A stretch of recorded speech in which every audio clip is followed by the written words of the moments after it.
How to Live on 24 Hours a Day by Arnold Bennett. The Reflective Mood. The exercise of concentrating the mind, to which at least half an hour a day should be given, is a mere preliminary, like scales on the piano. Having acquired power over that most unruly member of one's complex organism, one has naturally to put it to the yoke.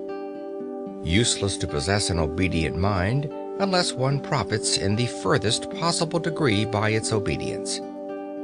A prolonged primary course of study is indicated. Now, as to what this course of study should be, there cannot be any question. There never has been any question. All the sensible people of all ages are agreed upon it. And it is not literature, nor is it any other art, nor is it history, nor is it any science. It is the study of one's self. Man, know thyself. These words are so hackneyed that verily I blush to write them, yet they must be written, for they need to be written. I take back my blush, being ashamed of it. Man, know thyself. I say it out loud. The phrase is one of those phrases with which everyone is familiar, of which everyone acknowledges the value, and which only the most sagacious put into practice. I don't know why. I am entirely convinced that what is more than anything else lacking in the life of the average well-intentioned man of today is the reflective mood. We do not reflect. That we do not reflect upon genuinely important things, upon the problem of our happiness, upon the main direction in which we are going, upon what life is giving to us, upon the share which reason has or has not in determining our actions, and upon the relation between our principles and our conduct. And yet you are in search of happiness, are you not? Have you discovered it? The chances are that you have not. The chances are that you have already come to believe that happiness is unattainable. But men have attained it, and they have attained it by realizing that happiness does not spring from the procuring of physical or mental pleasure, but from the development of reason and the adjustment of conduct to principles. I suppose that you will not have the audacity to deny this. And if you admit it, and still devote no part of your day to the deliberate consideration of your reason, principles, and conduct, you admit also that while striving for a certain thing, you are regularly leaving undone the one act which is necessary to the attainment of that thing. Now, shall I blush, or will you? Do not fear that I mean to thrust certain principles upon your attention. I care not in this place what your principles are. Your principles may induce you to believe in the righteousness of burglary.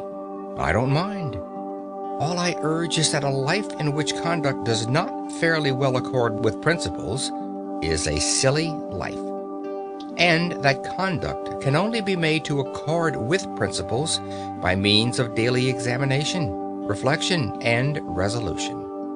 What leads to the permanent sorrowfulness of burglars is that their principles are contrary to burglary. If they genuinely believed in the moral excellence of burglary, penal servitude would simply mean so many happy years for them. All martyrs are happy because their conduct and their principles agree. As for reason, which makes conduct and is not unconnected with the making of principles, it plays a far smaller part in our lives than we fancy. We are supposed to be reasonable, but we are much more instinctive than reasonable, and the less we reflect, the less reasonable we shall be. The next time you get cross with the waiter because your steak is overcooked, ask reason to step into the cabinet room of your mind and consult her. She will probably tell you that the waiter did not cook the steak and has no control over the cooking of the steak, and that even if he alone was to blame, you accomplished nothing good by getting cross. You merely lost your dignity, looked a fool in the eyes of sensible men, and soured the waiter, while producing no effect whatever on the steak. The result of this consultation with reason, for which she makes no charge, will be that when once more your steak is overcooked, you will treat the waiter as a fellow creature, remain quite calm in a kindly spirit, and politely insist on having a fresh steak. The gain will be obvious and solid. In the formation or modification of principles and the practice of conduct, much help can be derived from printed books, issued at 6 pence each and upwards. I mentioned in my last chapter Marcus Aurelius and Epictetus. Certain even more widely known works will occur at once to the memory. I may also mention Pascal, La Bruyère, and Emerson. For myself, you do not catch me traveling without my Marcus Aurelius.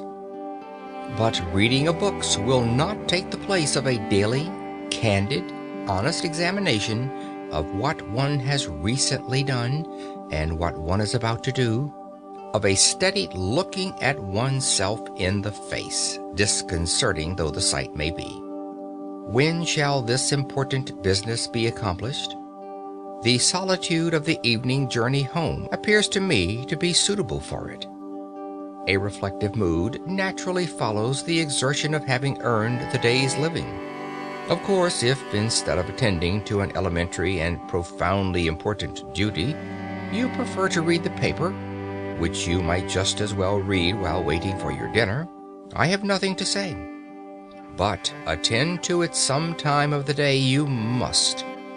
I now come to the evening hours.